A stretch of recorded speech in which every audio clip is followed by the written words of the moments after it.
हमने पिछली वीडियो में बच्चों आपका रेजिस्टेंस का फॉर्मूला पढ़ा, resistance equal to 2ml upon N E square tau times of A, जहां पे हमने बताया था कि ये जो आपका फैक्टर है ये आपका सेम रहता है किसी भी मटेरियल के लिए। इसको हम बोलते हैं कांस्टेंट है, और इस कांस्टेंट को हमने नाम दिया रो, जहां पे हम रो को बोलते हैं रेजिस्टिविटी। तो मैंने आपको बताया था बच्चों, जो रेजिस्टिविटी है इट इज दी, ये डिपेंड करती है आपकी नेचर ऑफ मटेरियल पे, means it is a constant quantity. तो सपोज अगर आपने मार्केट से एक नया नया नया रेजिस्टेंस लिया, तो उस पर एक रीडिंग लिखी होती है, तो वो जो रीडिंग होती है that gives you the reading of your resistivity. अगर सपोज आपका वो रेजिस्टेंस कहीं पे टूट जाए, तो अगर हम कहेंगे रेजिस्टेंस टूट गया है तो क्या रेजिस्टिविटी बदलेगी, तो हम कहेंगे नहीं, रेजिस्टिविटी आपकी नहीं बदलेगी। हाँ, रेजिस्टेंस बदल सकता है, क्योंकि resistance depends upon length and area. अगर टूट गया तो लेंथ आपकी क्या हो गई, बेसिकली आपकी हाफ हो गई, लेंथ हाफ हो गई, तो आप कहेंगे रेजिस्टेंस आपका कम हो गया है। सिमिलरली अगर हम रेजिस्टिविटी की बात करें, तो रेजिस्टिविटी आपकी अभी भी सेम है जैसी आपकी इनिशियली थी। अगर सपोज आपके पास, सपोज आपने मार्केट से कोई नया नया रेजिस्टेंस खरीदा, सपोज आपने एक नया नया, सपोज मैं कह रहा हूँ ये जो आपके पास पेन है ये आपका क्या मार्कर है, सॉरी, ये आपका रेजिस्टेंस है।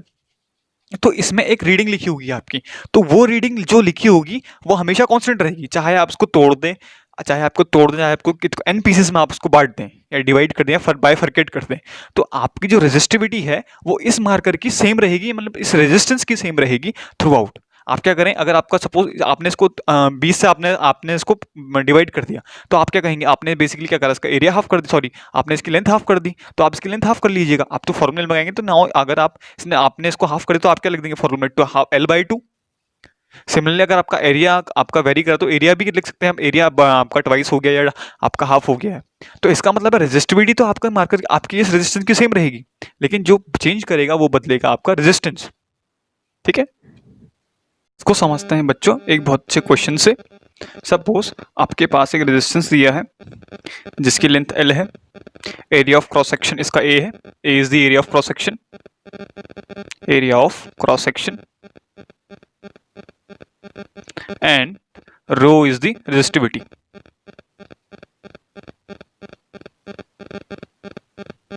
हमने क्या किया, इस L लेंथ के वायर को हमने 2L आपका खींच दिया है, 2 टाइम्स ऑफ लेंथ आपका स्ट्रेच कर दिया है।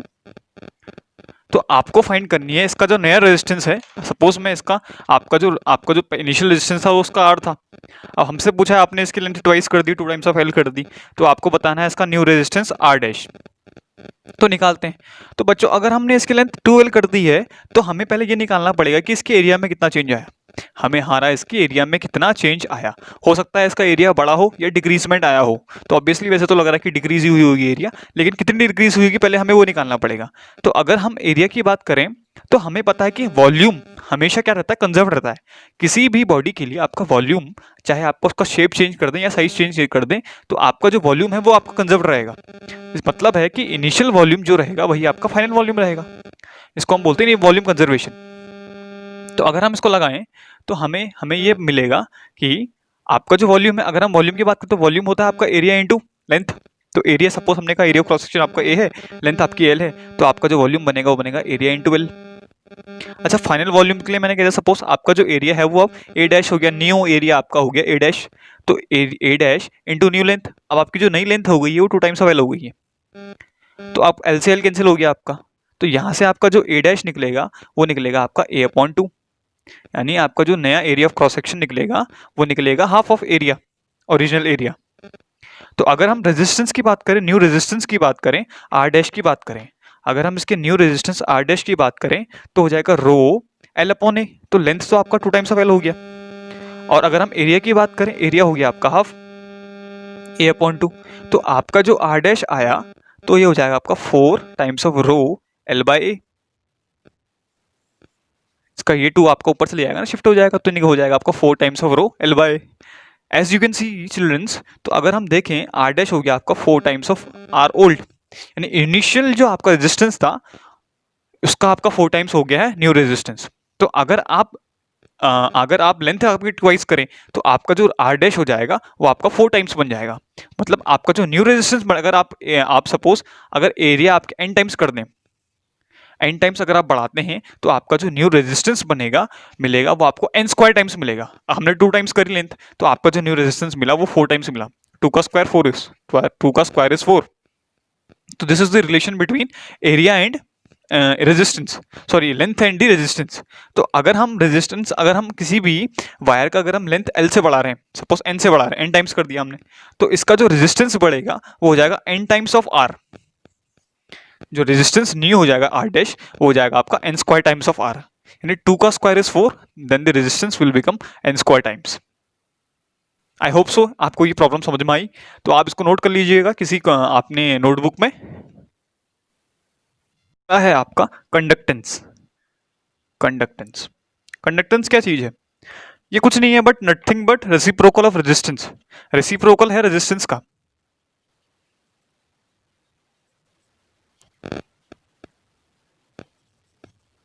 रेसिप्रोकल है बच्चों ये आपका रेजिस्टेंस का, यानी अगर आप 1/r करें, इसी को हम बोलते हैं कंडक्टेंस, इसको हम डिनोट करते हैं कैपिटल जी से, इसको हम डिनोट करते हैं कैपिटल जी से।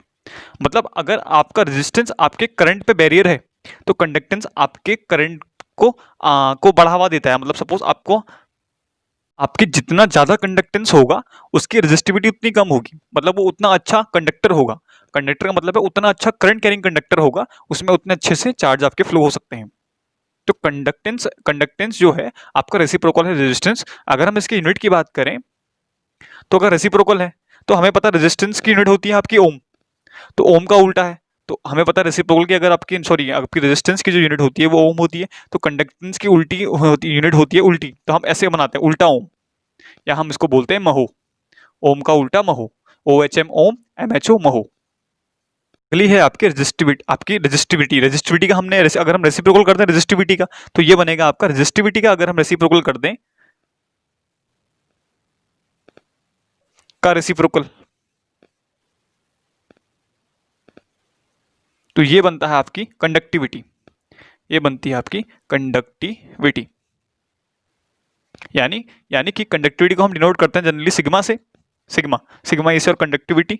तो conductivity is reciprocal of your resistivity, यानी 1/ρ gives you sigma, 1/ρ gives you sigma. अगर इसकी यूनिट की बात करें तो रेजिस्टिविटी की अपोजिट यूनिट, तो रेजिस्टिविटी की यूनिट होती है आपकी ओम इनवर्स, तो सिग्मा की हो जाएगी आपकी mho inverse, mho, mho, mho, sorry, mho, mho into metre inverse, mho metre inverse, या हम इसको ऐसे लिख सकते हैं महो मीटर इनवर्स।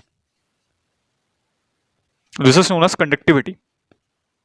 तो जितनी ज्यादा कंडक्टिविटी होगी उतना अच्छा कंडक्टर होगा, जितनी ज्यादा कंडक्टिविटी होगी उतना अच्छा कंडक्टर होगा। तो और ये भी आपके नेचर ऑफ मटेरियल पे डिपेंड करती है, सेम जैसे आपकी रेजिस्टिविटी नेचर पे डिपेंड करती है। अगर हम इसके रेसिप्रोकल तो कितना अच्छा कंडक्टर है, कंडक्टर इतना, जितना अच्छा कंडक्टर होगा उसकी कंडक्टिविटी उतनी ज्यादा अच्छी होगी। तो अगर हम बात करें प्योर मेटल्स की, तो मेटल्स के कंडक्टिविटी जो होती है वो काफी हाई होती है, लेकिन रेजिस्टिविटी इनकी काफी लो होती है। तो reciprocal of resistivity is known as conductivity, बस इतना ही है इसमें। हम बात करते हैं effect of temperature, effect of temperature on resistance. तो इसके बारे में हालांकि हमने हल्की बहुत चर्चा करी है आपकी प्रीवियस वीडियो में, तो लेकिन अगर हमने डिटेल में पढ़ना है तो हम इस वीडियो में आपको डिटेल में पढ़ाने जा रहे हैं इसको। तो जैसे हमने रिलेशन पढ़ा था R equal to 2ml upon N E square A times of tau, तो मैंने बताया था tau is your relaxation time. अच्छा, अगर कोई कंडक्टर है, अगर हम किसी कंडक्टर को टेम्परेचर बढ़ाएं, यानी इसको हीट सप्लाई करें, तो अगर हम किसी टेम्परेचर को अगर हीट सप्लाई करें, उसका टेम्परेचर बढ़ाएं, तो उसमें होगा क्या, उसमें जितने भी इलेक्ट्रॉन्स हैं अंदर वो जल्दी जल्दी वाइब्रेट करेंगे, यानी उनका कोलिजन बहुत फास्ट हो जाएगा आपस में एक दूसरे से, जो उनका कोलिजन है वो काफी तेज हो जाएगा, क्योंकि रैंडमली इधर उधर दौड़ेंगे वो, क्योंकि अगर आप टेम्परेचर बढ़ाते हैं, तो मैंने आपको बताया जो आपकी इलेक्ट्रॉन की काइंडिंग। अगर हम कंडक्टर्स के लिए बात करें, कंडक्टर्स के लिए बात करें, तो अगर हम कंडक्टर्स का टेम्परेचर बढ़ाते हैं, अगर हम टेम्परेचर इंक्रीज करते हैं, तो क्या होगा, उनके जो इलेक्ट्रॉन्स हैं उनको काइनेटिक एनर्जी मिलेगी। काइनेटिक एनर्जी मिलने के कारण क्या करेंगे वो, और जल्दी उन पे वेलोसिटी आएगी, तो वेलोसिटी जो एक्स्ट्रा उनके पास गेन हुई, तो जिसके कारण वो रैंडमली और ज्यादा मूव करेंगे इधर उधर, तो कोलिजन जल्दी जल्दी करेंगे, तो बहुत फास्ट कोलिजन हो जाएगा। अगर कोलिजन बहुत फास्ट हो गया, तो एक दूसरे के बीच में जो लगने वाला जो रिलैक्सेशन टाइम है, the time between two successive collision, वो काफी कम हो जाएगा फिर। तो time between two successive collision जो है वो कम हो जाएगा, और वही क्या होता है आपका रिलैक्सेशन टाइम। यानी कि अगर अगर आप टेम्परेचर बढ़ाते हैं, टेम्परेचर बढ़ाने से क्या हो रहा है, आपकी वेलोसिटी मिल रही है, उस वेलोसिटी से कोलिजन ज्यादा हो रहा है, तो बहुत फास्ट कोलिजन हो रहा है, तो बहुत फास्ट कोलिजन हो रहा है, जिसके कारण आपका क्या होगा, तो जिसके कारण आपका क्या होगा, आपका जो रिलेक्शन टाइम है वो आपका डिक्रीज हो जाएगा। मतलब जो आपका रिलेक्शन टाइम है, time between two consecutive collisions, वो आपका डिक्रीज हो जाएगा। अगर आपका रिलेक्शन टाइम डिक्रीज हुआ तो देखिए रेजिस्टेंस और रिलेक्शन टाइम में आपका इन्वर्स का रिलेशन है। तो अगर आपका रिलेक्शन टाइम कम हुआ तो ऑब्वियसली बात है कि आपका रेजिस्टेंस बढ़ जाएगा। तो फॉर मेटल्स किसकी बात करें, फॉर कंडक्टर्स की बात करें, फॉर कंडक्टर्स की बात कर रहे हैं। कंडक्टर्स में अगर हम टेम्परेचर बढ़ाते हैं, अगर कंडक्टर्स का टेम्परेचर बढ़ाते हैं तो रिलेक्शन टाइम घटेगा, रिलेक्शन टाइम बढ़ेगा तो रेजिस्टेंस, सॉरी रिलेक्शन टाइम घटेगा, रिलेक्शन टाइम घटेगा तो आपका रेजिस्टेंस बढ़ेगा। तो इन केस ऑफ मिड आपका conductors, in case of conductors आपका टेम्परेचर बढ़ाने के साथ साथ आपका रेजिस्टेंस भी क्या होता है, इंक्रीज करता है। तो resistance increases, resistance increases on increasing temperature. ठीक है। अब सेकंड हम बात करते हैं सेमीकंडक्टर्स की। सेमीकंडक्टर्स की करें सेमीकंडक्टर्स की, तो हमें पता है सेमीकंडक्टर्स के पास कुछ ही फ्री इलेक्ट्रॉन्स होते हैं जो आपके मूव करते हैं। कुछ होते हैं फ्री इलेक्ट्रॉन्स लेकिन काफी कम होते हैं एज कम्पेयर टू कंडक्टर्स। तो अगर आप किसी सेमीकंडक्टर्स का अगर आप टेम्परेचर बढ़ाते हैं तो उसमें क्या होता है, उसमें जो आपके जो स्टैटिक्स थे, तो आपके जो इलेक्ट्रॉन्स जो बिल्कुल स्टैटिक्स थे वो भी क्या करने जाते हैं, मूव करने जाते हैं, वो रैंडम वाइब्रेशन करते हैं, वो इलेक्ट्रॉन्स भी आपके क्या हो जाते हैं, फ्री हो जाते हैं। तो नंबर ऑफ इलेक्ट्रॉन्स आपके बढ़ जाते हैं, तो small N number of electrons per unit volume आपका बढ़ जाता है, number of electrons per unit volume बढ़ जाता है। हालांकि रिलेक्शन टाइम तो अभी भी डिक्रीज हो रहा है, रिलेक्शन टाइम तो हालांकि इसमें भी डिक्रीज हो रहा है क्योंकि नंबर ऑफ कोलिजन तो यहाँ पे भी बढ़ रहे हैं, तो रिलेक्शन टाइम डिक्रीज हो रहा है। लेकिन जो एन है आपका, जो ये एन है ये आपका इंक्रीज, ये बढ़ जाता है, ये आपका काफी इंक्रीज हो जाता है, लेकिन ये आपका डिक्रीज हो जा रहा है। तो आपके पास दो फैक्टर है, एक आपको इंक्रीज कर रहा है, दूसरा आपको डिक्रीज कर रहा है। तो आप कहेंगे सर ये तो आपका बैलेंस कर देगा, एक इंक्रीज कर रहा है दूसरा डिक्रीज कर रहा है। तो लेकिन पर ऐसा देखा गया एक्सपेरिमेंटली, तो जो नंबर ऑफ इलेक्ट्रॉन्स जो आपके इंक्रीज हो रहे हैं, मतलब फ्री हो रहे हैं, वो ज्यादा हो रहे हैं as compare to the relaxation time का बढ़ना। means the increasement in the number of electrons per unit volume is more as the decreasement in the reaction time। तो नंबर ऑफ इलेक्ट्रॉन्स बहुत जल्दी टेम्परेचर बढ़ाते ही नंबर ऑफ इलेक्ट्रॉन्स क्या हो रहे हैं, आपके बढ़ रहे हैं, जो फ्री इलेक्ट्रॉन्स की बात कर रहा हूँ। तो हम कह सकते हैं कि अगर आप टेम्परेचर दे रहे हैं, अगर आप टेम्परेचर इंक्रीज कर रहे हैं फॉर सेमीकंडक्टर की बात कर रहे हैं, for semi conductor, for semiconductors आपका क्या होगा, एन बढ़ेगा, यानी number of electrons, number of free charge carrier कह सकते हैं हम, number of free charge carrier आपके क्या कर रहे हैं, इंक्रीज कर रहे हैं। लेकिन इनका जो इंक्रीजमेंट है वो काफी ज्यादा है as compare to decreasement in the relaxation time. ये बात आपकी बहुत इंपॉर्टेंट है, नंबर ऑफ इलेक्ट्रॉन्स का इंक्रीजमेंट काफी ज्यादा है as compare to relaxation time. तो नेट में क्या होता है, आपका जो रेजिस्टेंस है वो आपका क्या हो जाता है, डिक्रीज हो जाता है। आपका जो रेजिस्टेंस है वो डिक्रीज हो जाता है। अगर हम तो इस केस में फॉर सेमी कंडक्टर्स, तो फॉर सेमी कंडक्टर्स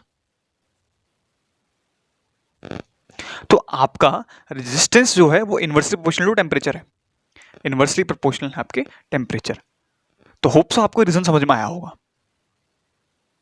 तो हम ये कह सकते हैं कि आपका यहाँ पे जो n, यानी n का जो डिक्रीजमेंट है, सॉरी n का जो इंक्रीजमेंट है, n का जो इंक्रीजमेंट है, n का इंक्रीजमेंट टाउ के डिक्रीजमेंट से ज्यादा है, से ज्यादा है।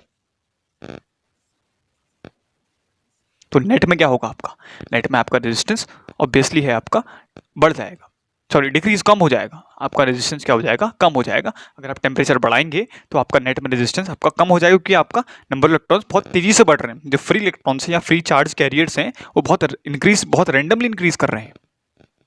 तो in case of metals, sorry आपके कंडक्टर्स, आपका टेम्परेचर के बढ़ाने के साथ साथ आपका रेजिस्टेंस बढ़ता है, जबकि सेमीकंडक्टर्स में आपका अपोजिट होता है, अगर आप टेम्परेचर बढ़ाएंगे तो आपका रेजिस्टेंस घटता है। हम बात करते हैं बच्चों यहाँ पे टेम्परेचर कोफिशिएंट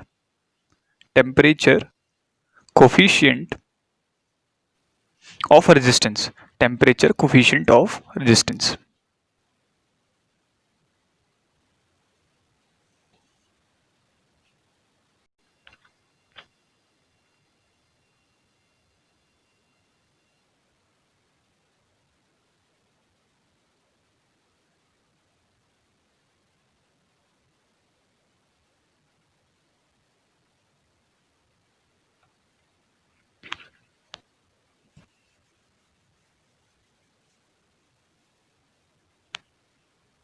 तो आपका जो रिलेशन आया बच्चों वो यहाँ से निकल के आया D R equal to alpha times of R not D T.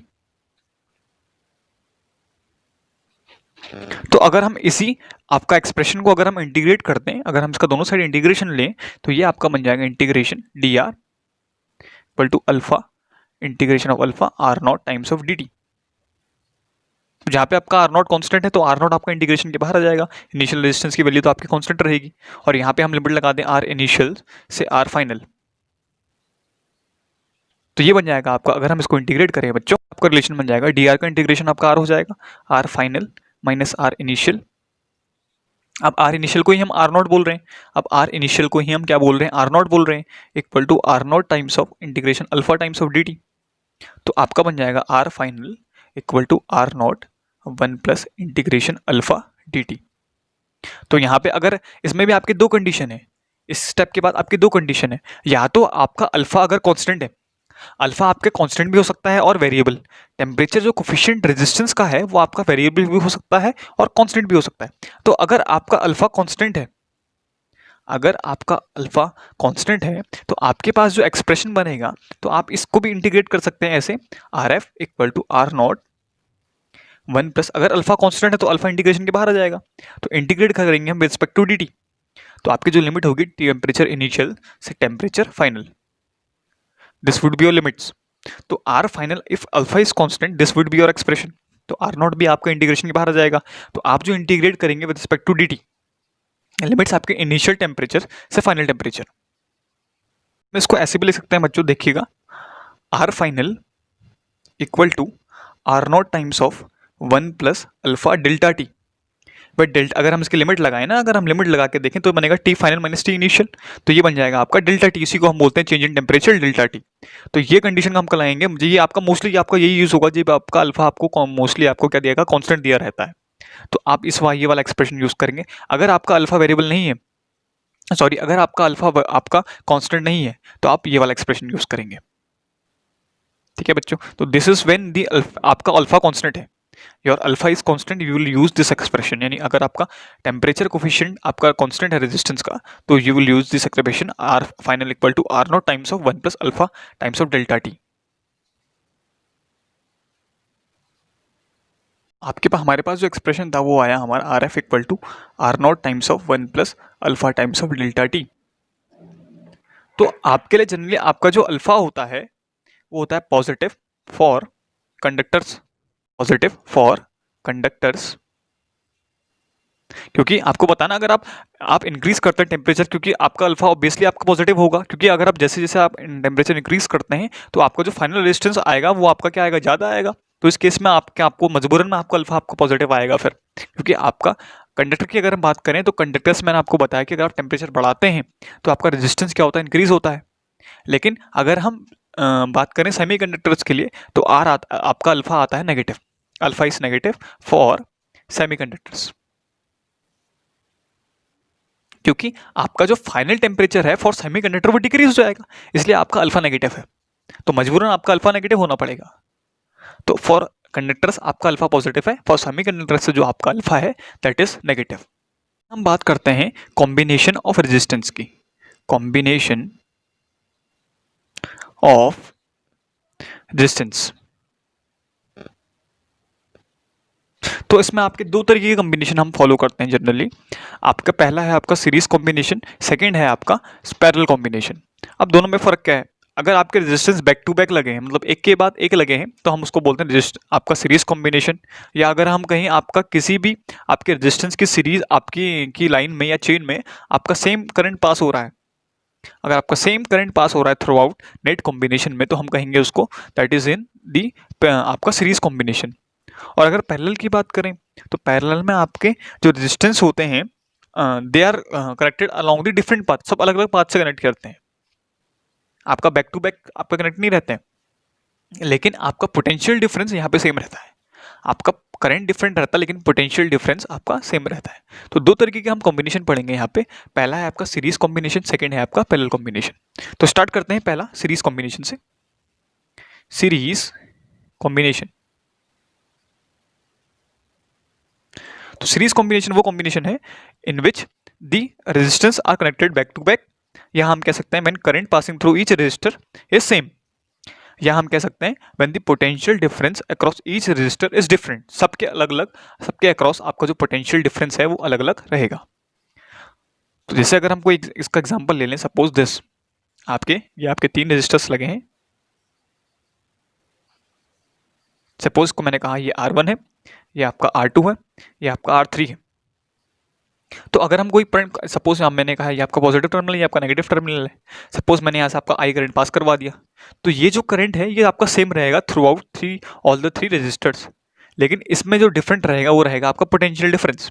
तो पोटेंशियल डिफरेंस अक्रॉस R1 आपका डिफरेंट रहेगा, R2 के अक्रॉस आपका दूसरा पोटेंशियल रहेगा, R3 के अक्रॉस आपका पोटेंशियल डिफरेंट रहेगा। तो सपोज हम पॉइंट ले लें A, B, C, D, तो ए बी के अक्रॉस पोटेंशियल अलग होगा, बी सी के अलग अलग है, सी डी के अलग आपका पोटेंशियल डिफरेंस अलग रहेगा।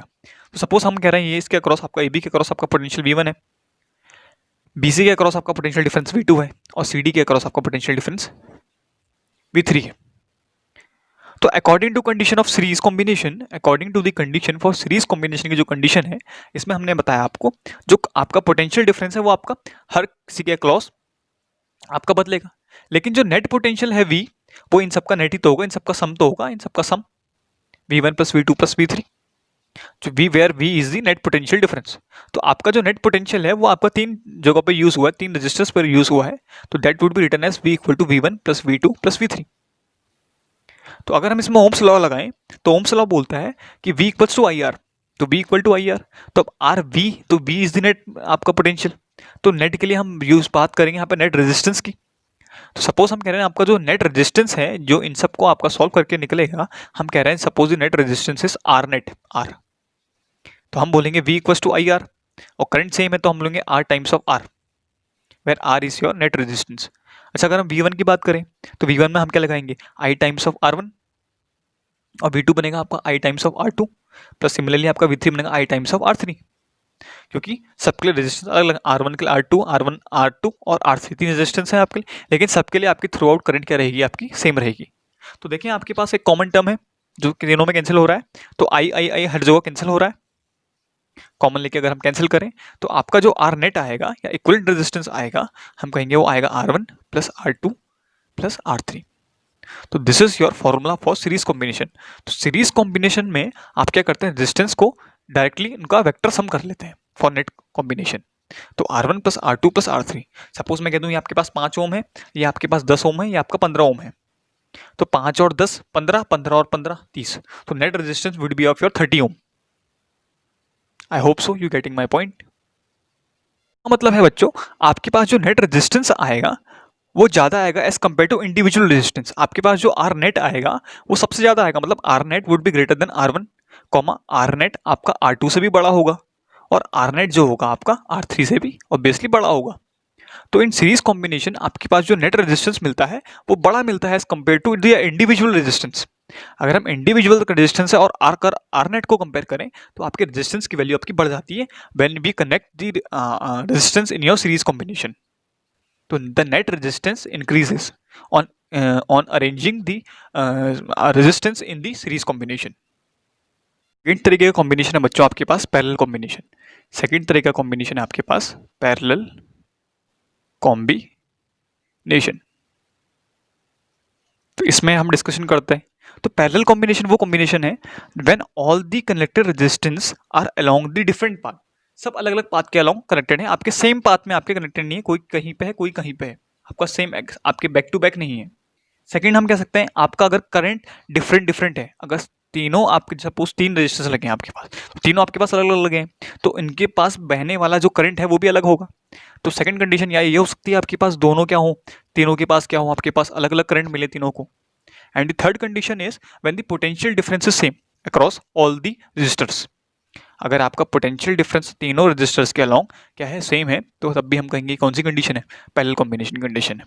फॉर एग्जांपल जैसे हम ये लेते हैं आपके 3, ये आपका रेजिस्टेंस पहला है, this is your second resistance, this is your third resistance, this is your R1, this is your R2 and this is your R3, this is your positive terminal of item, this is negative.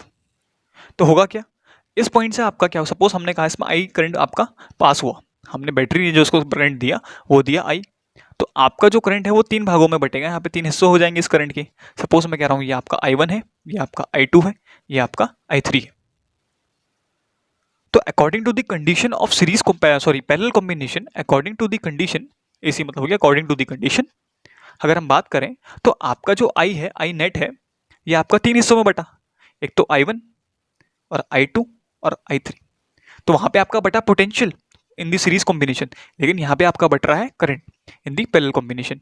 तो आई हो जाएगा, देखो अगर हम इसमें ohms law लगाएं, अगर हम इसमें लगाएं ओम्स लॉ, तो V equal to I R, तो I इक्वल टू हमें पता है V over R, V over R. अब I is the net current, net current के लिए हम यूज करेंगे आर नेट, के लिए हम यूज करेंगे आर नेट, आर नेट। लेकिन पोटेंशियल हर तीनों में क्या क्रॉस क्या रहेगा, सेम रहेगा। सपोज यहाँ इसके क्रॉस वी है पोटेंशियल, क्रॉस क्रॉस क्रॉस भी वी रहेगा, और इसके क्रॉस भी आपका पोटेंशियल क्या रहेगा, वी रहेगा। मतलब पोटेंशियल थ्रू आउट क्या रहेगा आपका, सेम रहेगा। तो यानी अगर हम यहाँ पे लगाएं ओम्स लॉ, तो ये बनेगा वी ओवर आर वन, और ये हो जाएगा वी ओवर आर टू, और थर्ड वाला हो जाएगा आपका वी ओवर आर थ्री। तो देखिए आपका वी कॉमन है, वी कॉमन लेके कैंसिल कर लें, वी अगर आपका कैंसिल हो गया तो आपको मिलेगा 1/r net equal to 1/r1 plus 1/r2 plus 1/r3। तो this is your equivalent resistance, this is your equivalent resistance for the series parallel combination. तो अगर हम यहाँ पे ध्यान दें, ध्यान देने वाली बात यह है, जो आपका आर नेट है वो इंडिविजुअल रेजिस्टेंस से भी कम है, जो आपका आर नेट है वो आपका इंडिविजुअल रेजिस्टेंस से भी कम आएगा। मतलब इसका मतलब है आपका जो आर नेट आएगा वो आपका कम आएगा as compare to R one. आपका आर नेट जो आएगा वो आर टू से भी कम आएगा, और आपका जो आर नेट आएगा वो आपका एल थ्री से भी इंडिविजुअली कम आएगा। सपोज आपके पास दो रेजिस्टेंस है सीरीज कॉम्बिनेशन में, सपोज 5-5 ओम के आपके पास दो रेजिस्टेंस है, तो अगर आप इसको ऐड करें तो कैसे करेंगे, 1/5 प्लस 1/5, तो बन जाएगा आपका बताओ 2/5, 1/r नेट, तो r हो जाएगा आपका 5/2, तो it be equal to 2.5 something, तो 2.5 समथिंग आएगा। तो 2.5 देखें, जो रेजिस्टेंस जो आया वो आपका 5 से भी कम आया, और दूसरे वाले 5 से भी कम आया। मतलब जो आपका आर नेट आया इस केस में वो इंडिविजुअल रेजिस्टेंस से भी कम आया। मतलब अगर आप सीरीज में पैरेलल में अगर आप कॉम्बिनेशन करते हैं रेजिस्टेंस का, तो आपको जो नेट रेजिस्टेंस है वो इंडिविजुअल से भी कम मिलता है। तो अगर आपको रेजिस्टेंस बढ़ाना है तो क्या कर लो, पैरेलल कॉम्बिनेशन में लगा लो, सीरीज कॉम्बिनेशन में लगा लो, और अगर आपको रेजिस्टेंस घटाना है तो आप पैरेलल कॉम्बिनेशन में लगा लो। ठीक है, तो आई होप सो आपको सीरीज और पैरेलल कॉम्बिनेशन दोनों समझ में आया हो। सपोज हमें एक क्वेश्चन करते हैं इससे रिलेटेड। सपोज हमें ये क्वेश्चन दिया है, सपोज ये आपका एक हॉलो सिलेंडर है, दिस इज योर सिलेंडर, ये हॉलो है, आपको इसकी इनर रेडियस आपको दे रखी है R1, और आउटर रेडियस जो दे रखी है बच्चों वो आपको दे रखी है R2। इसकी इनर रेडियस आपको दे रखी है R1, और जो आउटर रेडियस है वो आपको दे रखी है R2, और आपका करंट है वो कुछ इस तरीके से फ्लो कर रहा है from inner cylinder to the outer cylinder. आपका इनर से आउटर आपका ट्रेवल कर रहा है परपेंडिकुलरली। तो ऐसे करके this is direction of current, जो मैंने आपको ब्लू पेन से दिखाया है, this is direction of current. तो आपका अंदर से लेके बाहर को आपका ट्रेवल कर रहा है करंट। तो हमसे कहा कि find the equivalent resistance, find the equivalent resistance. तो कैसे करेंगे अब हम इसमें, क्या कैसे अप्रोच लगाएंगे? तो देखिएगा बच्चों, तो इसके आपको इनर रेडियस दे रखी है R1, इसके हमें दे रखी है आउटर रेडियस R2। तो हमें पहले हम क्या कर सकते हैं इसमें, हम क्या एज्यूम करते हैं, अगर हम इसका क्रॉस सेक्शनल व्यू देखें, अगर हम इसका क्रॉस सेक्शनल व्यू, इसका साइड व्यू देखें, तो साइड व्यू हमें कुछ इस तरीके से दिखेगा। देखिए मैं आपको डायग्राम में दिखा रहा हूँ आपको। सपोज ये आपका आउटर सिलेंडर का surface area, cross sectional area है, और दिस इज योर इनर, जो आपका अंदर वाला सिलेंडर है जिसकी रेडियस आपकी R1 है, इसकी रेडियस आपकी R1 है, इसकी आपकी रेडियस R2 है। तो आपको क्रॉस सेक्शन में कुछ इस तरीके से दिखेगा, और आपका जो करंट है वो कुछ इस तरीके से बाहर आ रहा है, कुछ इस तरीके से चारों डायरेक्शन में आपका बाहर आ रहा है, बाहर को निकल रहा है। This is your direction of current, this is the direction of your current. तो अगर इसमें हम रेजिस्टेंस की बात करें तो हम क्या अज्यूम करते हैं, सपोज आर पे जाके एक स्मॉल एक छोटा सा पतला सा सिलेंडर अज्यूम कर लेते हैं डी आर विथ का, जिसकी जो विथ है यानी जिसकी जो मोटाई है वो कितनी है आपकी डी आर है। जो मैं डार्क दिखा रहा हूँ ये आपकी क्या है, मोटाई है। सपोज इसकी जो मोटाई की जो विथ है, सपोज हम कह रहे हैं इसको डी आर है, जो इसकी विथ है इसको हम सपोज क्या अज्यूम करा हमने डी आर। इसको हमने बोला डी आर पे जाके हमने डी नाम का एक पतला सा सिलेंडर एज्यूम कर लिया। ऐसे सपोज आपने ये एज्यूम किया, तो हमारा सपोज सिलेंडर है, मैं आपको एक क्रॉस सेक्शन व्यू दिखा रहा हूँ। तो जो ये आपकी जो पट्टी दिखाई है दे, या इसकी मोटाई है डी इसकी जो मोटाई है, इसकी जो विड्थ है, वो हमने एज्यूम करी आपकी डी तो अगर हम ऐसे खूब सारे सिलेंडर्स, देखो ऐसे करके खूब सारे सिलेंडर आपके एक एक करके बैक टू बैक लगे हैं, तो अगर हम इस सारे सिलेंडर्स को कंबाइन कर लें इन सीरीज कॉम्बिनेशन, तो आपका नेट रेजिस्टेंस निकल के आ जाएगा। अगर हम ऐसे खूब सारे सिलेंडर्स को कंबाइन कर लें तो आपका क्या निकल जाएगा, सीरीज में हम सीरीज में ऐड कर लें इसको, तो आपका नेट रेजिस्टेंस निकल जाएगा। तो देखिएगा कैसे करेंगे इसको। तो हमने पढ़ा formula R equal to rho L upon A, where rho is the resistivity, L is the length and A is the area of cross section। तो अगर हम R नेट, अगर उस छोटे से डी आर विथ के रेडियस, जो हमने रेडियस का जो हमने सिलेंडर लिया था उसके कारण अगर हम क्या निकालें, रेजिस्टेंस निकाल लें, और उन सारे रेजिस्टेंस को हम सीरीज में ऐड कर लें, तो क्या हमें नेट रेजिस्टेंस निकल जाएगा? हम कहेंगे हाँ, ऑब्वियसली निकल जाएगा। अच्छा, समेशन का मतलब है इंटीग्रेशन। अब हम यहाँ समेशन का मतलब समझते हैं इंटीग्रेशन, क्योंकि अगर आप खूब सारे टर्म्स को, अगर एक सिमिलर टर्म्स को अगर ऐड करें, फ्रॉम लिमिट्स लगा दें, तो उसको हम कह देंगे ये इंटीग्रेशन तो है। तो समेशन का मतलब होता है आपका इंटीग्रेशन। तो अगर हम small resistance due to that D R अगर हम बात करें, तो हम क्या लिखेंगे बच्चों, इसको हम लिखेंगे, हमने इसको बोला स्मॉल, आपका स्मॉल डी आर की जो विथ बोली हमने, ये आपकी स्मॉल डी आर है। तो अगर हम फॉर्मूला लगाएं तो रेजिस्टिविटी तो रो रहेगा आपका। अच्छा, लेंथ के मतलब कितने में आपका ट्रैवल कर रहा है करंट, इतने पोर्शन में ट्रैवल कर रहा है करंट, ये तो पोर्शन है जिसमें ट्रैवल कर रहा है, ये वाला पोर्शन जिसमें करंट ट्रैवल करेगा। तो इसको हमने बोल दिया D R, small D R upon area of cross section. अच्छा, एरिया ऑफ क्रॉस सेक्शन की बात करें तो कर्व्ड सरफेस एरिया, हम यहाँ पे बात करेंगे कर्व्ड सरफेस एरिया, क्योंकि आपका सिलेंडर क्या है, करंट क्या है, परपेंडिकुलर टू द सिलेंडर है। क्योंकि आपका जो सिलेंडर है, आपका जो करंट है वो परपेंडिकुलर टू दी सिलेंडर है, तो हम यहाँ पे बात करेंगे कर्व्ड सरफेस एरिया की। क्योंकि मैंने अभी आपको दिखाया ना, तो आपका सिलेंडर कुछ इस तरीके से आपके छोटी करके आपके स्मॉल सिलेंडर्स करके आगे बढ़ रहे हैं। तो सी ऐसे की बात करें, curved surface area of cylinder होता है आपका 2πRL। तो 2π, अच्छा आपके अब आर रेडियस किस तरह का, रेडियस आपकी आर, सपोज हम कह रहे हैं इसकी जो विथ है वो आर है, आर पे जाके हमने स्मॉल आर पे जाके हमने जो सिलेंडर लिया है, इसके हमने स्मॉल आर पे जाके लिया, हमने जो हमने डी आर विथ का जो सिलेंडर लिया हमने आर पे जाके लिया, स्मॉल रेडियस आर पे जाके हमने डी आर विथ का अपने सिलेंडर एज्यूम किया, इनटू लेंथ इनटू एल। तो L is the length of the cylinder. तो अगर हम इसको इंटीग्रेट कर दें तो हम क्या कर सकते हैं इसका इंटीग्रेशन, क्योंकि हमें ऐसे खूब सारे टर्म्स हमने क्या करने हैं अप टू R1। जब तक हमने ये आपका देखो, सबसे अंदर वाला तो आपका डी आर पट्टी का ये हो जाएगा ना, और सबसे आउटर मोस्ट सिलेंडर की बात करें तो आउटर मोस्ट इसके सर्कमफेरेंस पे बनेगा आउटर मोस्ट, तो ये वाला आउटर मोस्ट बनेगा। तो अगर हम इसको इंटीग्रेट करते हैं फ्रॉम कहाँ से कहाँ, R1 से लेके R2, अगर हम इसको इंटीग्रेट कर दें तो क्या हमें नेट रेजिस्टेंस निकल जाएगा? जी हाँ, निकल जाएगा।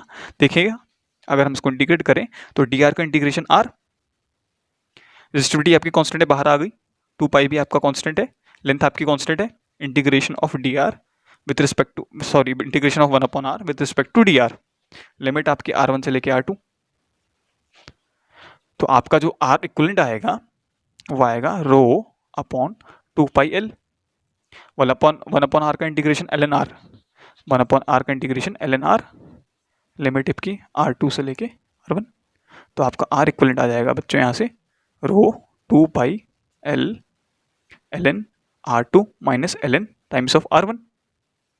तो R इक्विवेलेंट आपका निकल के आ जाएगा यहाँ से रो upon 2πL ln of R2 upon R1। कि आपका लॉग का रूल ये बोलता है कि अगर ln A minus ln B है तो हम इसको ln A अपॉन B लिख सकते हैं। तो this is you will be your equivalent resistance. ठीक है बच्चों, आई होप सो आपको ये प्रॉब्लम समझ में आई होगी। तो ऐसे हमने, अगर हम खूब सारे सिलेंडर को अगर हम कंबाइन करें, इनका रेजिस्टेंस निकालें इक्विवेलेंट, तो वो कुछ इस तरीके आएगा। तो R equal to rho upon 2πL ln R2 upon R1। Similarly हमारे पास एक दूसरा क्वेश्चन है बच्चों, हमें सपोज एक हमें स्पेयर दिया है, दिस इज अ स्पेयर, ये आपकी स्पेयर की आउटर रेडियस आपकी R2 दे रखी है, आपकी इनर रेडियस आपको दे रखा है R1, हॉलो स्पेयर है आपके पास, ये आपका R1 है इनर रेडियस, और इसमें करंट कुछ इस तरीके से ट्रैवल कर रहा है अंदर से बाहर, कुछ इस तरीके से perpendicular to the surface area, कुछ इस तरीके से आपका बाहर आ रहा है स्पेयर के चारों तरफ से। ठीक है, तो आपको निकालना है इस बार इसका इक्विवेलेंट रेजिस्टेंस। तो सेम वही अप्रोच लगाएंगे, तो 1 मिनट के लिए आप स्क्रीन पॉज कर लीजिए, इसको नोट कर लीजिए और खुद ट्राई कीजिए। अगर आपको नहीं आएगा तो फिर आप इसको स्क्रीन को प्ले कर लीजिएगा। ठीक है, हम स्टार्ट करते हैं इसका सॉल्यूशन। तो करना वही है, हमने क्या करना है, आर पे जाके डी आर नाम का एक छोटा सा रेडियस हम एज्यूम कर लेंगे। सपोज हम आर पे जाके हमने डी आर लेंथ का, आपका डी आर रेडियस का, हमने एक स्मॉल रेडियस का हमने क्या कर दिया, एक रेडियस एज्यूम कर लिया, आपका स्पेयर एज्यूम कर लिया बहुत पतला सा। ये आपकी जो है डी आर है। तो ठीक है, तो इसका अगर हम वही करेंगे फिर इसमें अगर हमें डी आर निकालना है, D R is the small amount of resistance, तो क्या होगा रो एल अपॉन ए। अब लेंथ की बात करें तो लेंथ किसकी, कौन सी लेंथ करेंगे हम, डी आर। डी आर तो ट्रैवल करेगा ही, डी आर आपका करंट यहाँ से यहाँ जा रहा है ना आपका, इस तरीके से करंट की डायरेक्शन आपकी कुछ इस तरीके से, और ये आपका इनर रेडियस था R1। सपोज मैंने इसको बोला इनर रेडियस, ये है आपका आउटर रेडियस R2। ठीक है ना बच्चों, आई होप सो आपको समझ में आ रहा है। तो डी आर तो लेंथ आपकी ट्रेवल करेगा, करंट यहाँ से यहाँ जा रहा है ना, यहाँ से ऊपर को बढ़ रहा है, तो कितनी डिस्टेंस कवर करेगा, डी आर। तो rho times of D R upon area. अच्छा, कर्व सरफेस एरिया की बात करें अगर हम स्पेयर की, तो एरिया होता है उसका pi R square, 4 pi R square, 4 pi R square इसका कर्व सरफेस एरिया। क्या करें, इंटीग्रेट कर लें, सबके सब सीरीज कॉम्बिनेशन है, सबका समेशन करें या डायरेक्ट हम इंटीग्रेशन कर लें। तो इंटीग्रेशन फॉर्म लिमिट कहाँ से कहाँ, R1 से लेके R2। R1 ये आपका रेडियस R1 है यहाँ से लेके यहाँ तक का, और यहाँ से लेके यहाँ तक का रेडियस आपका क्या है R2। तो अगर हम इसको इंटीग्रेट कर दें फ्रॉम R1 से लेके R2, तो आपको नेट रेजिस्टेंस निकल जाएगा। तो आपका निकलेगा R equal to rho upon 4 pi integration D R over R square, limit आपकी फ्रॉम R1 से लेके R2। 1 अपॉन आर स्क्वायर का इंटीग्रेशन क्या होता है बच्चों, बता सकते हैं कोई, -1 अपॉन आर। तो आर का तो ये हो जाएगा आपका rho upon 4 pi, 1 upon R square का इंटीग्रेशन होता है बच्चों आपका -1 अपॉन आर, लिमिट आर की R2 से लेके R1। तो आपका आर नेट आ जाएगा यहाँ से 4 pi 1 upon R1 minus 1 upon R2। आई होप सो ये आपको स्टेप समझ में आया होगा मैंने कैसे करा है। 1 upon R2 minus 1 upon R2 plus 1 upon R1 हो जाएगा, तो मैंने 1 अपॉन R1 पहले लिख दिया है और फिर आपका 1 अपॉन R2 बाद में आया है। आपका लिमिट लगाने के बाद आपका फाइनल आंसर आपका ये निकल जाएगा। तो this is your equivalent resistance in the case when the resistor, आपका कंडक्टर क्या है, आपका स्पेयर है। अगले हम बच्चों करते हैं बेसिक सर्किट फंडा, बेसिक सर्किट के फंडे।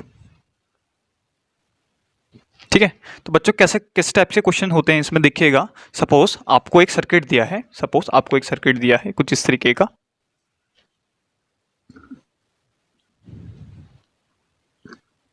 This is your circuit. ये आपको जो पोटेंशियल इसके अक्रॉस दिया है 20 वोल्ट दिया है, और ये जो आपको रेजिस्टेंस देखा है 4 ओम। तो आपको बताना है बच्चों इसके अक्रॉस करंट, इस सर्किट से रेजिस्टेंस के अक्रॉस आपको निकालना है करंट। तो आप कैसे निकालेंगे, तो बेसिक कॉन्सेप्ट है। तो मैंने बताया आपको ये जो बैटरी है इसका जो मतलब है 20 वोल्ट, इसका मतलब है कि ये जो पोटेंशियल, इसका पोटेंशियल 20 वोल्ट नहीं है, ये जो बैटरी है ये जो पोटेंशियल डिफरेंस अप्लाई करेगी वो 20 वोल्ट है। इसका पोटेंशियल का मतलब 20 वोल्ट का मतलब होता है इसका पोटेंशियल 20 वोल्ट नहीं है। ये जो बैटरी जो potential difference across the circuit लगाएगी वो लगाएगी 20 वोल्ट का। सपोज आप अज्यूम कर लो कि इस बैटरी ने आपका पोटेंशियल दिया 0 वोल्ट, तो इस वोल्ट आप कहेंगे इसका पोटेंशियल है 20, क्योंकि 20 माइनस 0 इज 20, तो पोटेंशियल डिफरेंस हम कहेंगे 20 वोल्ट। तो अगर 20 है यहाँ पे तो यहाँ पे भी 20 होगा, अगर यहाँ पे 0 है तो यहाँ पे भी 0 होगा। तो अगर हम ओम्स लॉ लगाएं V equals to I R, तो potential difference V is the potential difference, तो पोटेंशियल डिफरेंस आपका 20। करंट आपको निकालना है, रेजिस्टेंस आपको पता है 4 ओम है, तो करंट आ जाएगा आपका 5 एम्पियर। तो यानी कि इस रेजिस्टेंस के अक्रॉस जो आपका करंट फ्लो करेगा वो होगा आपका 5 एम्पियर।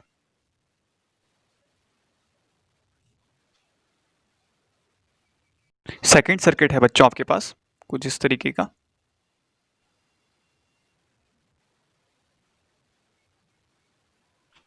इसके अक्रॉस जो पोटेंशियल डिफरेंस है वो 10 वोल्ट है, इसके अक्रॉस 18 वोल्ट है। ये आपका जो रेजिस्टेंस हमने कह दिया ये आपका 4 ओम का रेजिस्टेंस है। तो आपको निकालना है, आपको करंट निकालना है सर्किट के अक्रॉस। तो आप क्या करेंगे, देखिए आप क्या कर लीजिए, मैंने बताया आप किसी भी एक के अक्रॉस आप 0 वोल्ट ले लीजिए रेजिस्टेंस, आपका पोटेंशियल डिफरेंस। तो इसके अक्रॉस अगर आपका 0 है तो इसके अक्रॉस आप कहेंगे 10 है, वो डिफरेंस जो आना है वो आपका 10 वोल्ट का आना है। मैंने आपको बताया अभी कि जो बैटरी है वो पोटेंशियल डिफरेंस प्रोवाइड करती है, ना कि पोटेंशियल। तो potential difference 10 volt, 10 minus 0 is 10, ठीक है। अच्छा, अगर यहाँ पे 0 है तो यहाँ पे कितना होगा, 18 होगा, क्योंकि 18 माइनस 0 यहाँ पे 18 वोल्ट का सप्लाई है। कि जो ये जो पोटेंशियल डिफरेंस आपके अप्लाई करेगी अक्रॉस द सर्किट, वो करेगी आपकी 18 वोल्ट का। तो ठीक है, तो आपका पोटेंशियल ड्रॉप आ गया इसके क्रॉस 18 है, इसके क्रॉस 10 है। तो 18 माइनस 10 इज 18, अगर हम 18 में से 10 घटाएं तो हमें आएगा 8 volt is your potential difference. तो 8 वोल्ट है और आपको रेजिस्टेंस का क्रॉस दे रखा है 4 ओम। तो V equals to I R अगर हम लगाएं तो V आपको मिला इसके cross potential difference 8 equals to 8 into 4, तो करंट आ गया आपका 2 एम्पियर। तो यानी बच्चों इसके अक्रॉस जो करंट आएगा 2 एम्पियर है। और डायरेक्शन देखो, डायरेक्शन कैसे निकालेंगे, करंट हमेशा आपका फ्लो करेगा from higher potential to lower potential. तो हायर पोटेंशियल आपका 18 है, तो 18 से 10 की तरफ को, तो इस सर्किट में आपका जो करंट होगा वो 2 एम्पियर का करंट है। अगला प्रॉब्लम है बच्चों आपके पास,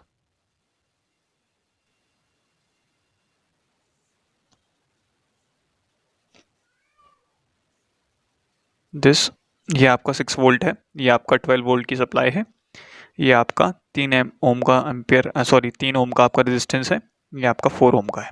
तो आपको निकालना है करंट इन दी सर्किट। तो देखिए फिर करते हैं, स्टार्ट करते हैं। तो सपोज अगर हमने आपका सपोज इसके क्रॉस अगर हमने 6 वोल्ट सप्लाई लिया है, तो सपोज हम क्या करते हैं, किसी भी एक के क्रॉस आप क्या मान लो 0 मान लो, सपोज यहाँ पे आप 0 ले लो, तो यहाँ पे होगा आपका 12 वोल्ट, पोटेंशियल डिफरेंस आपने लिया 12 वोल्ट का, यहाँ पे 12, तो इसके क्रॉस भी 12 होगा आपका, तो इसके क्रॉस भी 12 होगा। अच्छा, यहाँ पे जाएं, अगर हमने यहाँ पे 0 लिया है तो यहाँ पे कितना हो जाएगा आपका, देखिए बच्चों -6, इस बार आप लिखेंगे -6। देखिए पोटेंशियल डिफरेंस आपका 6 वोल्ट का होना चाहिए, minus of -0, sorry 0 of -6, 0 minus of -6 आपका 6 वोल्ट आएगा। तो आपका पोटेंशियल डिफरेंस यहाँ पे आप लेंगे -6 का। तो करते हैं इसको, तो देखिएगा बच्चों फिर अब करते हैं इसको। देखिए यहाँ पे पोटेंशियल डिफरेंस अगर आप देखें 12 माइनस ऑफ -6, 12 माइनस ऑफ -6, तो हम कितना बोलेंगे यहाँ पे 18 वोल्ट का आपका पोटेंशियल डिफरेंस है। तो अगर यहाँ पे करंट कितना होगा तो पोटेंशियल डिफरेंस क्या होगा, V I equal to V over R. तो पोटेंशियल डिफरेंस आपका 18 है और रेजिस्टेंस आपका 3 है, तो 9 है, 9 एम्पेयर का आपका करंट होगा इसका सर्किट में, सॉरी 6 एम्पेयर का, सॉरी 6 एम्पेयर का आपका करंट होगा इस सर्किट में। हाँ, अगर हम इसकी बात करें इस वाले में, अगर देखें यहाँ पे पोटेंशियल डिफरेंस आपका 12 वोल्ट का है, 12 माइनस 0 इज 12, तो 4 ओम का रेजिस्टेंस है, तो 12 डिवाइड बाई 3 एम्पेयर, तो 3 एम्पेयर का करंट इस सर्किट में आपका होगा।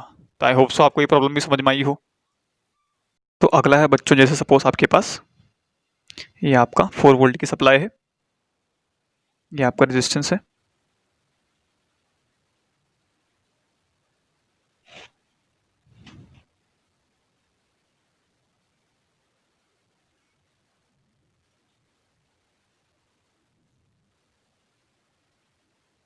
ये आपका 5 ओम का रेजिस्टेंस, ये आपका 3 ओम, ये आपका 5 ओम, ये आपका 12 वोल्ट की सप्लाई, ये आपका 5 वोल्ट और ये आपका 6 वोल्ट और ये आपका 6 वोल्ट।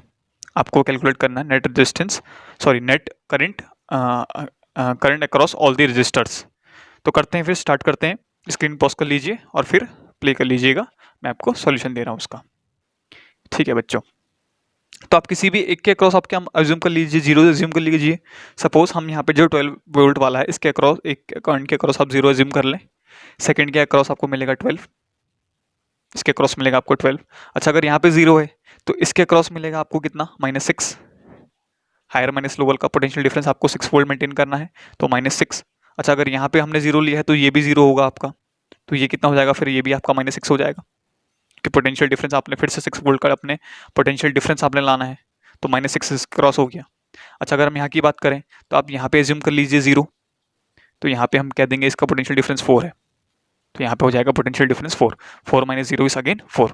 तो अब हमें निकालना नेट करंट, तो पहले निकालते हैं नेट करंट। तो अगर हम यहाँ पे पोटेंशियल, अगर हम इसके क्रॉस पोटेंशियल डिफरेंस की बात करें तो 4 minus of -6 10 potential difference, 4 minus of -6 यहाँ पे आ गया आपका 10, तो इसके क्रॉस पोटेंशियल डिफरेंस है 10 वोल्ट का, तो I equal to V over R, potential difference है आपका 10, रेजिस्टेंस है आपका 5, तो आपका करंट आ गया 2 एम्पियर।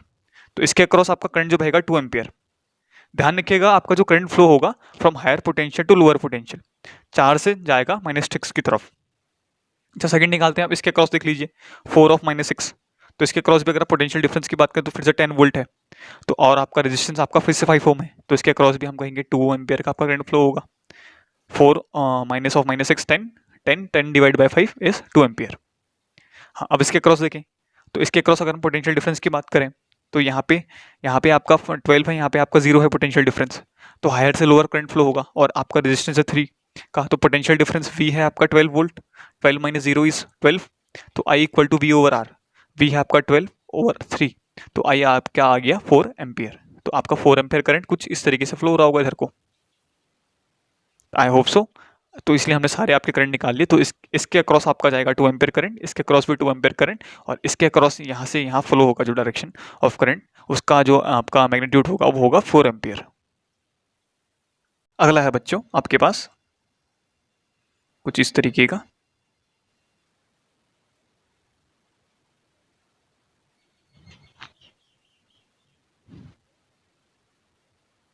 Ice cream question. आइसक्रीम खाऊंगी कश्मीरी चाहूंगी, this is our question, ice cream question. तो इसमें देखिए, ये आपको दे रखा है 10 वोल्ट, ये आपको दे रखा है 20 वोल्ट, ये आपका है 2 ओम, ये आपका 30 वोल्ट, ये आपका इसको ले लीजिए आप, चलो 10 ओम। आपको निकालना है सबके अक्रॉस करंट, सभी रजिस्टर्स के अक्रॉस करंट। तो करते हैं फिर स्टार्ट। तो क्या करें, किसी भी एक के अक्रॉस फिर से आप 0 ले लीजिए, सपोज 30 के इसके अक्रॉस आप 0 ले लीजिए, तो इसके अक्रॉस आपका आएगा 30, हाँ इसके अक्रॉस 30।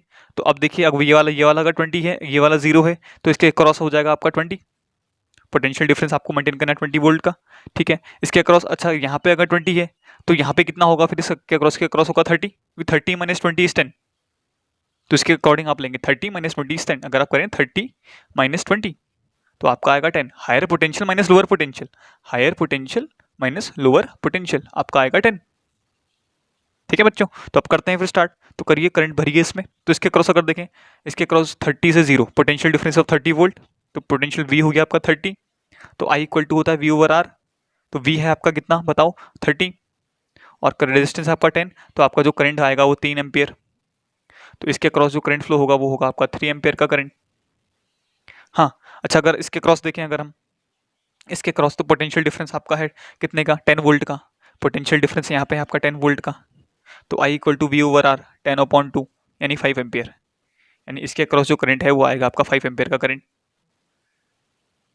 ठीक है ना। तो देखिए यहाँ से आपका जो आया, यहाँ से अगर इसका मतलब देखिए, अगर यहाँ 5 एम्पियर करंट है तो इस बैटरी से भी आपका पूरा 5 एम्पियर करंट आया ना, क्योंकि मैंने आपको उस दिन बताया था कि बैटरी आपका करंट प्रोवाइड नहीं करती, battery is the source of charge, तो 5 एम्पियर करंट ये इसी सर्किट से आया और इसी सर्किट को गया, और जबकि यहाँ से आपको मिल रहा है 3 एम्पियर करंट, तो अगर यहाँ से 5 एम्पियर करंट गया, अगर इस सर्किट में हमने देखा कि यहाँ आपका 3 एम्पियर करंट है, इस वाले सर्किट में आपका 3 एम्पियर करंट है, तो अगर यहाँ 3 है तो यहाँ कितना गया, यहाँ से 5 जा रहा था और यहाँ पे डिस्ट्रीब्यूट हुआ, तो यहाँ कितना गया होगा 2 एम्पियर, क्योंकि 5 एम्पियर है ना, 5 एम्पियर यहाँ से यहाँ ट्रेवल किया होगा, 2 एम्पियर यहाँ कट गया, 2 एम्पियर ऊपर चले गया, तो गया, तो यहाँ से देखो फिर से आपका 2 एम्पियर दोबारा यहाँ से जाएगा, और दोबारा 2 एम्पियर इस जंक्शन पॉइंट पे आपको दोबारा इसी वायर में मिल जाएगा। तो ये बात ध्यान रखने का कि battery is not the source of charge, it is the source of energy. आप ये मत समझने कि यहाँ पे बैटरी तो ज़्यादा करंट प्रोवाइड करेगी, नहीं, बैटरी कभी भी करंट प्रोवाइड नहीं करती, बैटरी प्रोवाइड करती है आपकी एनर्जी, ठीक है। तो हो सकता है कि आपके पोटेंशियल अलग अलग आ रहे हों, लेकिन पोटेंशियल डिफरेंस सेम आएगा या करंट सेम आएगा। हो सकता है मैंने सपोज यहाँ पे 0 लिया, हो सकता है कि आप इसको 0 ले लें, तो ये हो जाएगा आपका -30। तो जरूरी नहीं है जो पोटेंशियल मैंने लिया है यहाँ पे 0 जहाँ पे माना है, तो वहीं पर आप भी ले, वो आप पे डिपेंड करता है, लेकिन जो पोटेंशियल डिफरेंस है वो फिक्स रहेगा, और जो करंट है वो आपका और मेरा सेम आएगा। तो आप अपने अपने मेथड से कर सकते हैं इसको, मतलब अपने अपने अकॉर्डिंग आप पोटेंशियल डिफरेंस खुद चूज कर सकते हैं। जरूरी नहीं है कि आप मेरा ही मेथड फॉलो करें, जैसे मैंने रखा है पोटेंशियल डिफरेंस। अगर आप एक साइड अगर आप 0 ले रहे हैं तो अगले साइड उसके अकॉर्डिंग आप पोटेंशियल डिफरेंस मेंटेन खुद कर लें, ठीक है। तो आपको करंट की वैल्यू सेम मिलेगी, या हम कह सकते हैं पोटेंशियल डिफरेंस आपको सेम मिलेगा, तो आंसर आपका सेम रहेगा, आपका आंसर मेरा आंसर अलग अलग नहीं आएगा। तो बच्चे सोच रहे हो कि हाँ सर का तो आंसर अलग आ रहा है, मेरा पोटेंशियल अलग आ रहा है, तो दोनों का आंसर आपके अलग अलग आएंगे, नहीं, जबकि ऐसा नहीं है। तो पोटेंशियल डिफरेंस तो आप मेंटेन कर रहे हैं ना सेम, तो पोटेंशियल डिफरेंस अगर आप सेम मेंटेन कर लें तो आपका करंट भी सेम आएगा, आपका करंट और मेरा करंट मैच करेगा। दूसरी बात मैंने आपको बताया कि जो बैटरी है that is not the source of supply, sorry that is not the source of charge, it is the source of energy. अगर आप कहेंगे कि जैसे सपोज यहाँ से 5 एम्पियर आया, तो आप कोई बच्चे सोचेंगे कि सपोज यहाँ से तो बैटरी से ये आपका पास हुआ है तो यहाँ से 6 एम्पियर करंट हो जाएगा, नहीं, this is not true, the true is the battery only is the source of charge, sorry, is only the source of energy, it is not the source of charge. कि बच्चों अगली video में हम लेके आएंगे आपके लिए किरचॉफ लॉ, तो देखेंगे और ज़्यादा कॉम्प्लेक्स सर्किट, इसके अलावा सर्किट, अगर इस सर्किट में अगर हम फंस सकते हैं, इस सर्किट इस तरीके के अगर हम और ज़्यादा क्वेश्चंस करें तो कुछ सर्किट ऐसे आएंगे जहाँ पे हम फंसेंगे, तो उसको हम डील करते हैं बाय द किरचॉफ लॉ। तो हम सेकंड वीडियो में आपका पढ़ेंगे, अगली वीडियो में हम पढ़ेंगे आपका किरचॉफ लॉ और वहाँ पे कुछ क्वेश्चंस करेंगे फिर कॉम्प्लेक्स सर्किट के।